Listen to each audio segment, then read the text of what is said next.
बिस्मिल्लाहिर्रहमानिर्रहीम अस्सलाम वालेकुम।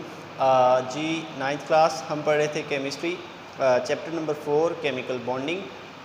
तो यहाँ पे हम डिस्कस कर रहे थे about the types of chemical bond के केमिकल बॉन्ड किस किस तरह के होते हैं और कैसे उनकी फॉर्मेशन होती है। उसके बाद इलेक्ट्रॉन्स कैसे इन्वॉल्व होते हैं और नॉन पोलर और पोलर कोवलेंट बॉन्ड कैसे वजूद में आते हैं। आज हम पढ़ेंगे अबाउट मेटेलिक बॉन्ड्स कि मेटेलिक बॉन्ड्स क्या होते हैं, कैसे वजूद में आते हैं और उनकी क्या प्रॉपर्टीज़ हैं। सबसे पहले हम डेफिनेशन करेंगे मेटेलिक बॉन्ड की। It is a bond between metal atoms, metal के एटम्स एंड फ्री इलेक्ट्रॉन्स। ठीक है, ये ऐसा बॉन्ड है जो मेटल के एटम्स और फ्री इलेक्ट्रॉन्स के दरमियान बनता है। यहाँ पे ये जो फ्री इलेक्ट्रॉन्स हैं ये कहाँ से आते हैं? जब आप किसी भी मेटल पे गौर करते हैं तो मेटल के जो बाहर वाले शेल में इलेक्ट्रॉन्स होते हैं वो बहुत ज़्यादा वो खारिज करता है। उसका मतलब ये है कि मेटल्स जो हैं हमारे पास वो इलेक्ट्रो पॉजिटिव होते हैं। आपने इलेक्ट्रोनेगेटिविटी पढ़ी है, आपने वहाँ पे ये पढ़ा है कि इलेक्ट्रोनेगेटिव एटम वो वाला होता है जो इलेक्ट्रॉन्स को अपनी तरफ खींचता है, इलेक्ट्रॉन्स को दूर नहीं जाने देता, वो होता है इलेक्ट्रोनेगेटिव एटम। लेकिन मेटल होता है इलेक्ट्रो पॉजिटिव। इलेक्ट्रोनेगेटिव और इलेक्ट्रो पॉजिटिव एक दूसरे के ऑपोजिट हैं, तो ये ज़्यादातर इलेक्ट्रो पॉजिटिव होते हैं। इसका मतलब क्या है कि ये रिलीज़ करते हैं इलेक्ट्रॉन को, रिलीज़ इलेक्ट्रॉन्स, ये इलेक्ट्रॉन्स को रिलीज़ करते हैं। इलेक्ट्रोनेगेटिव एटम जैसे कि फ्लोरीन अभी हमने नॉन पोलर में पढ़ा है, क्लोरीन पढ़ा है, ऑक्सीजन पढ़ा है, वो इलेक्ट्रॉन्स को अपनी तरफ खींचते हैं। लेकिन ये जो होते हैं मेटल्स ये इलेक्ट्रो पॉजिटिव होते हैं, ये इलेक्ट्रॉन को रिलीज़ करते हैं, खारिज करते हैं, पॉजिटिव आयंस बनाते हैं। जैसे हमने सोडियम का उस दिन पढ़ा था कि सोडियम मेटल जो है वो अपना एक इलेक्ट्रॉन खारिज करके सोडियम आयन बनाता है, हमने आयनिक बॉन्ड में ये पढ़ा था। इसी तरह अगर कैल्शियम हो हमारे पास, वो भी क्या करेगा, इलेक्ट्रॉन्स को खारिज करेगा। एल्यूमिनियम अगर हो हमारे पास, वो भी इलेक्ट्रॉन को खारिज करता है। ठीक है, अगर मैग्नीशियम हो हमारे पास तो वो भी इलेक्ट्रॉन्स को खारिज करता है। ठीक है, अब ये जो हमारे पास सारे हैं ये कुछ ना कुछ इलेक्ट्रॉन्स को खारिज कर रहे हैं। सोडियम, कैल्शियम, एल्यूमिनियम, मैग्नीशियम, ये सारे हमारे पास इलेक्ट्रॉन रिलीज़ करते हैं। इलेक्ट्रॉन रिलीज़ करने का मतलब है electro positivity, releasing of electrons. Her metal कोशिश करता है अपने आखिरी शेल वाले इलेक्ट्रॉन्स को खारिज करता है।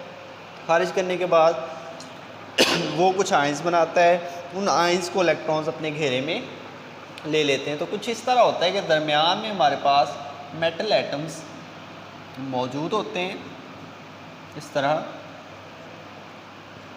और साइडों पे क्या होता है हमारे पास इलेक्ट्रॉन्स मौजूद होते हैं। इलेक्ट्रॉन्स ने क्लाउड्स बनाए होते हैं। अगर यहाँ पे इस तरह बनाए जाएं हमारे पास,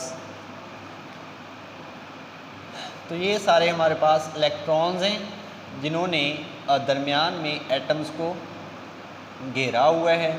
इन एटम्स में जो बॉन्ड है यहाँ पे हमारे पास वो है मेटेलिक बॉन्ड। ठीक है, ये वाला जो है हमारे पास ये मेटेलिक बॉन्ड की एग्जांपल है। इस तरह इलेक्ट्रॉन्स ने घेरे में लिया हुआ होता है मेटल एटम्स को। ये सेंटर में हमारे पास मेटल एटम्स हैं और ये वाले हमारे पास मेटल एटम्स पड़े हैं, और साइडों पे ये वाले जो हमारे पास मैंने सर्कल्स बनाए हैं ये वाले हमारे पास इलेक्ट्रॉन्स हैं। तो मेटल एटम और इलेक्ट्रॉन्स इस तरह आपस में जुड़े होते हैं, दरमियान में मेटल एटम पड़े होते हैं इस तरह तरतीबवार, और साइडों पे इलेक्ट्रॉन्स का एक क्लाउड वहाँ पे पड़ा होता है। उस इलेक्ट्रॉन्स के क्लाउड में उन मेटल एटम्स को घेरा हुआ होता है। कोई भी इलेक्ट्रॉन किसी एटम के लिए स्पेसिफाई नहीं होता कि ये इलेक्ट्रॉन हमेशा यहाँ पे रहेगा, ये इलेक्ट्रॉन फ्री इलेक्ट्रॉन है, ये यहाँ से इधर भी आ सकता है। ठीक है, इधर आके यहाँ पे आ सकता है, ये वाला इलेक्ट्रॉन वहाँ पे जा सकता है। इस तरह मतलब कोई भी एटम कोई भी इलेक्ट्रॉन किसी भी मेटल एटम के लिए स्पेसिफाई नहीं है। अगर हम सोडियम मेटल की बात करें, ठीक है, तो उसमें भी ऐसे ही होगा कि ये वाले सोडियम केटाइंस होंगे, Na पॉजिटिव्स होंगे सारे, और साइडों पे सोडियम के इलेक्ट्रॉन होंगे, वहाँ पे मूव कर रहे होंगे, वो फ्री इलेक्ट्रॉन होंगे, वो हरकत कर रहे हैं हर वक्त। वो हर वक्त ये नहीं कि ये पहला सोडियम है, ये आखिरी सोडियम है, इस पहले सोडियम का इलेक्ट्रॉन ये नहीं कि इसी के पास ही रहेगा, हो सकता है वो यहाँ से इधर आ जाए, और इसका इलेक्ट्रॉन हो सकता है यहाँ से इधर चला जाए। तो हमारे पास जो मेटेलिक बॉन्ड है वो कौन सा बॉन्ड होता है? वो ऐसा बॉन्ड होता है जिसमें हमारे पास मेटल एटम होते हैं और फ्री इलेक्ट्रॉन होते हैं। मेटल एटम कैसे होते हैं जी? वो इलेक्ट्रोपॉजिटिव होते हैं। इलेक्ट्रोपॉजिटिव हम बात कर रहे हैं इलेक्ट्रोपॉजिटिविटी की, कि ये इलेक्ट्रोनेगेटिविटी का ऑपोजिट होती है। इलेक्ट्रोनेगेटिविटी होता है इलेक्ट्रॉन को अपनी तरफ खींचना, और इलेक्ट्रोपॉजिटिविटी होता है इलेक्ट्रॉन को रिलीज़ करना, दूर करना। तो ये इलेक्ट्रॉन रिलीज़ करते हैं metals, sodium, calcium, aluminium, magnesium, वो सारे इलेक्ट्रॉन्स को रिलीज़ कर रहे होते हैं और पॉजिटिव आयंस में कन्वर्ट हो रहे होते हैं। अब ये पॉजिटिव आयंस या केटाइंस जो हैं ये सेंटर में होते हैं इस तरह, और साइडों पे होते हैं हमारे पास इलेक्ट्रॉन्स, फ्री इलेक्ट्रॉन्स जिनको हम कहते हैं। फ्री इलेक्ट्रॉन्स कैसे हैं जी? वो जो इलेक्ट्रॉन यहाँ पे मौजूद है ये हमेशा इसके पास नहीं रहता, हो सकता है ये इधर आ जाए, ठीक है, और ये वाला इलेक्ट्रॉन उधर चला जाए, या वो फर्स्ट वाला इधर लास्ट पे आ जाए, या ये लास्ट वाला इधर आ जाए। तो ऐसे ये हमेशा मूव आउट करते रहते हैं, और जो हैं वो हमारे पास मेटल एटम्स वो वहीं पे रहते हैं, इलेक्ट्रॉन उनके इर्द गिर्द मूव करते रहते हैं। तो ये वाला जो बॉन्ड हमारे पास बनता है ये बहुत स्ट्रॉन्ग बॉन्ड होता है। इस बॉन्ड को हम कहते हैं मेटेलिक बॉन्ड। जैसे ये हमारे पास सोडियम मेटल के अंदर हो सकता है, एल्यूमिनियम के अंदर हो सकता है।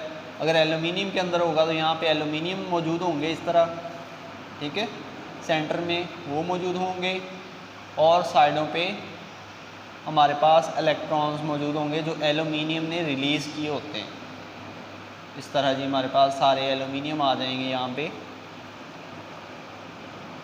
ठीक है जी। +3 का मतलब है इसने 3 इलेक्ट्रॉन्स खारिज किए होते हैं हर एल्यूमिनियम एटम ने। ये सारे एल्यूमिनियम हमारे पास, और साइडों पे ये वाले इलेक्ट्रॉन्स होंगे, इसके इलेक्ट्रॉन्स इधर होंगे, ये इलेक्ट्रॉन्स होंगे, ये होंगे, ठीक है।